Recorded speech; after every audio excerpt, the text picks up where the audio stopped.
those are things that sound good and maybe make big promises to people, but we've got to be responsible in the way we allocate our resources. We're going to get to that in a moment, but Congressman Paul, Texas, the space program, very important there as well. Where do you stand on this? Well, I don't think we should go to the moon. I think we maybe should send some politicians up there. But I went into the Air Force in 1962 and studied aerospace medicine. Actually had a daydream about maybe becoming the first physician to go into space. That didn't occur, but I see space, the amount of money we spend on space, the only part that I would vote for is for national defense purposes, not to explore the moon and go to Mars. I think that's fantastic. I love those ideas, but I also don't like the idea of building government-business partnerships. If we had a healthy economy and had more Bill Gateses and more Warren Buffetts, the money would be there. It should be privatized, and the people who work in the industry, if you had that, there would be jobs in aerospace. And I just think that we don't need a bigger and newer program. When you think of the people, I mean, healthcare or something else deserves a lot more priority than going to the moon.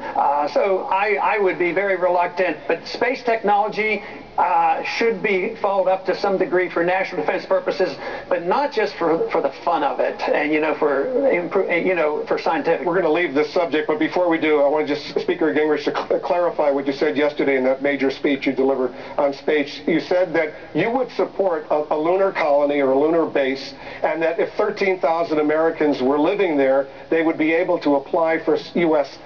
Statehood from the moon. I was meeting Rick's desire for grandiose ideas. That's a pretty grandiose idea. But let me make just 2 points about this. I'm currently unemployed, and I found myself unemployed for the first time in 10 years and unable to afford health care benefits. What type of hope can you promise me and others in my position? Let's ask Congressman Paul. Well, it's a tragedy because this is a consequence of the government being involved in medicine since 1965. When I was growing up, we didn't have a whole lot, but my dad had a small insurance, but medical care costs weren't that much. And you should have an opportunity. Medical care insurance should be given to you as an individual. So if you're employed or not employed, you just take care of that and you keep it up. When you lose a job, sometimes you lose your insurance. But the cost is so high. When you pump money into something like housing, costs and prices go up. If you pump money into education, the cost of education goes up. When the government gets involved in medicine, you don't get better care. You get cost goes up, and it distorts the economy and leads to a crisis. But your medical care should go with you. You should get total deduction on it. It would be so much less expensive. It doesn't solve every single problem, but you're suffering from the consequence of way too much government and the cost going up because government has inflated the cost, and we have a government-created recession, and that is a consequence of the business cycle. Speaker Gingrich, what should Lynn do? Look, for first in the federal level. Congressman Paul, who's right? I think they're all wrong. I think this is a typical result of when you get government involved, because all you're arguing about is which form of government you want. They have way too much confidence in government sorting this out. So I would say there's a much better way, and that is allow the people to make their decisions and not get the government involved. You know, it's only been... when I started medicine, there was no Medicare or Medicaid, and nobody was out in the streets without it. Now people are suffering. You know, all the complaints going on. So the government isn't our solution. So I'm not too happy with this type of debate, trying to blame one versus the other. But most likely, we're going to continue to have this problem unless we straighten out the economy. I'll give you 30 seconds. Cut the spending. And they talk about these no programs and all. But how many of the other candidates are willing to cut anything? Right. I'm willing to cut $1 trillion out of the first year. All right. Well, I just want to say that I actually think if you look at what Ron Paul's background is as a doctor, and you look at medicine in the early 60s, and you look at how communities solve problems, It was a fundamentally more flexible and less expensive system, and there's a lot to be said for rethinking from the ground up the entire approach to health care. Let's go to Miami. We have another question. CNN Español's Juan Carlos Lopez is standing by. Go ahead. Yes, Wolf, our question now comes from Jennifer Korn. She is the executive director of the Hispanic Leadership Network, our co-sponsor, and she's the spouse of a Marine Corps gunnery sergeant. And I believe, Jennifer, your question has to do with the future. Yes, thank you very much, and good evening. We have many qualified Hispanic leaders. Which of our Hispanic leaders would you consider to serve in your cabinet? Senator Santos. I don't have one particular name that I'm going to bring up, but my litmus test would be to get individuals, Hispanic or otherwise, to understand monetary policy and understand the system. But also the Hispanic community is especially attuned to the foreign policy of non-intervention. They are more opposed to war than other communities. So I would think there's plenty in the Hispanic community that could give me good advice and an understanding of why a non-intervention foreign policy is very attractive to the Hispanic people. All right, gentlemen, stand by. Much more to discuss. So I want to take a short break. We have many more topics to include, including this. We'll get into this a little bit. I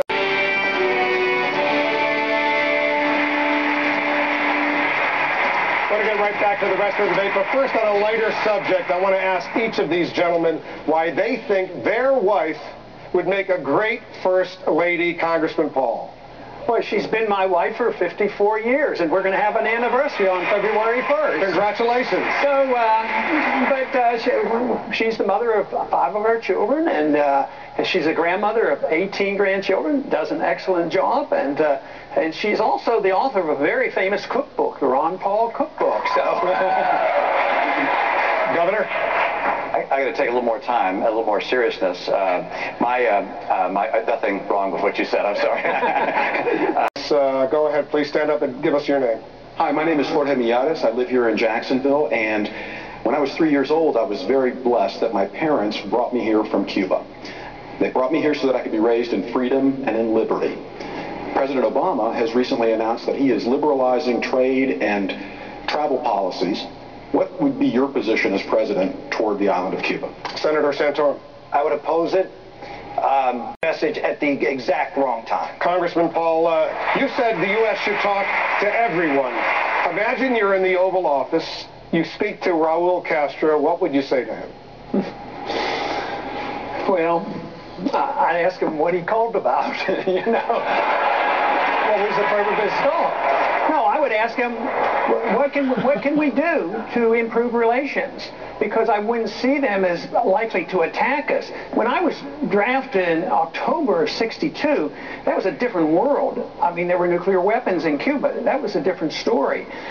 But today, not to talk to them and take the call and see what you can work out, helps Castro. It hurts the people, the dissidents, the people who want to overthrow him have always had to be, nationalistic and unified behind the leader. So as well-intended as these sanctions are, they almost inevitably backfire, and they help the dictators and hurt the people. So it's time to change. The Cold War is over. They're not going to invade us, and I just think that a better relationship and trade relationship, so many people, I think I've noticed already, and since I've been talking about this issue the last 4 or 5 years, I think the people have changed their mind. The American people are getting much more open, not nearly as frightened. People, I don't think they see a jihadist under the bed every night, and we have to worry about that. I think I worry about overreaction and overconcern and lack of ability to talk to them when they call you. I want both of you to weigh in. Governor Romney first. Two major flaws with President Obama's foreign policies. What about Ron Paul's policy? Well, I'm talking about President Obama right now. We can get back to Ron Paul in a moment. First of all, give us your name and tell us where you're from. Abraham Hassan from Jacksonville, Florida. How would a Republican administration help bring peace to Palestine and Israel when most candidates barely recognize the existence of Palestine or its people? As a Palestinian-American Republican, I'm here to tell you we do exist. Let's ask Governor Romney first. The Palestinians, I will stand with our friend Israel. Thank you, Governor. Speaker Gingrich, you got into a little hot water when you said the Palestinians were an invented people. It was technically an invention in the late 1970s, and it was clearly so. Prior to that, they were Arabs. Many of them were either Syrian, Lebanese, or Egyptian, or Jordanian. There are a couple simple things here. There were 11 rockets fired into Israel in November. Now imagine in Duval County that 11 rockets hit from your neighbor. How many of you would be for a peace process? And how many of you would say, you know, that looks like an act of war? You have leadership unequivocally, and Governor Romney's exactly right. The leadership of Hamas says not a single Jew will remain. Well, you're not having a peace negotiation then. This is war by another form. My goal for the Palestinian people would be to live in peace, to live in prosperity, to have the dignity of a state, to have freedom, and they can achieve it any morning they are prepared to say Israel has a right to exist, we give up the right to return, and we recognize that we're going to live side by side. Now let's work together to create mutual prosperity, and you could in 5 years dramatically improve the quality of life of every Palestinian, but the political leadership would never tolerate that, and that's why we are in a continuous state of war where Obama undermines the Israelis. On the first day that I'm president, if I do become president, I will sign an executive order directing the State Department to move the embassy from Tel Aviv to Jerusalem to send the signal. Miami. Let's take another question from my... Whoa! Whoa! Did anyone just catch that? Move the embassy to Jerusalem? Executive order? Holy moly, what's going on there? Zionist pig? I've supported, you know, the opportunity for them to make that decision. Let's take another question from the audience here. Go ahead, please. What's your name? Suzanne Bass. I'm an attorney in Jacksonville. Welcome to the great city of Jacksonville. My question, how would your religious beliefs, if you're elected, impact the decisions that you make in the office of the presidency? Congressman Paul? Well, my religious beliefs wouldn't affect it. My religious beliefs affects my character and the way I treat people and the way I live. The only thing that would affect...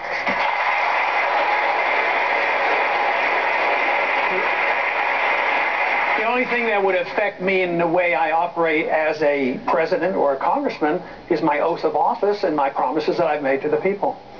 Governor? Ron Paul makes very good points. I concur with that. I would. Format. Here's the question, and it involves the President of the United States. I want you to tell voters who are watching or are here on this campus right now why you are the one person on this stage that is most likely to beat Barack Obama. Congressman. Well, you know, so far we have some pretty good evidence that I'll do quite well and have a better chance than the rest to beat him, because if you do a national poll, I do very, very well against Obama. But one of the reasons is that the freedom message in the Constitution is very appealing to everybody in all political beliefs, because it includes free markets, which conservatives endorse, but it also protects civil liberties, the way people run their lives. If it is a God-given life and it's your life, you should have the right to run your life as you so choose, as long as you don't hurt other people. This means a lot more tolerance than some would like to give. So that brings people in who are concerned about civil liberties, and all of a sudden, my position undermines Obama completely and totally, because the foreign policy is different. He promises to end the wars, but the wars expand. A constitutional foreign policy will end the wars, and if you want somebody to talk about peace and prosperity, it has to be somebody who understands money and a foreign policy and free markets. Governor Romney, why are you the one person on this stage most likely to beat President Obama? Well, I don't think we should go to the moon. I think we maybe should send some politicians up there. But I wouldn't... Thank you. President Paul! President Paul! President Paul! President Paul! President Paul! Thank you very much. You neocons are done. Go away. America doesn't want you anymore. Fox News lies. Your propaganda is a disgrace to the republic. Give us a break. All right, Richard.